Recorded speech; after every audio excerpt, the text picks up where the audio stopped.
కాలయముడు కిను కవహించిన ఆ క్షణం తన కిం కరులని పుణ్యము వృత్తి ఆఫీసుకే పం పాడు పాడు యముడు. చూడండమ్మా, ఒక వాక్యాన్ని వరుసగా రాయకుండా దాన్ని తెగ్గొట్టి చిత్రవత్ చేసి ఒకదాని కింద ఒకటి రాస్తే దాన్ని కవిత అనరు. కవిత అనకపోతే ఏమంటారు? ఏమోనమ్మా, మీరు కనిపెట్టిన ఈ కొత్త సాహితీ ప్రక్రియకు ఇంకా ఎవరు ఏ పేరు పెట్టలేదు. అయితే ఆ పేరు నేనే పెడతాను. ఆ? కవిత కాకపోతే తవిక. తవిక? అవును, కవితను తిరిగేశాను. తిరగేశారా? అద్భుతం. కవిత్వాన్ని తిరగేసిన మీకు పేర్లు తిరగడం లెక్క. ఇది వినండి, ఇంకో తవిక. నోటికి మాట, నెత్తికి రీట, కాళ్ళకి బాట, నాకిష్టం సపోటా. నీకు నాకు టాటా, తొందరగా పో ఈ పూట. ఏమిటన్నారు? ఏం లేదు, మీ పేరు వాగ్దేవి కదా.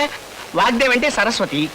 సరిగ్గా మీకు మీ వాళ్ళు ఆ పేరు ఎలా పెట్టగలిగారా? అదే వాళ్ళ గొప్పతనం. అర్రే, ఈ వారం ఈ తవికలు వేయండి. వేస్తానమ్మా, అలాగే వేస్తాను.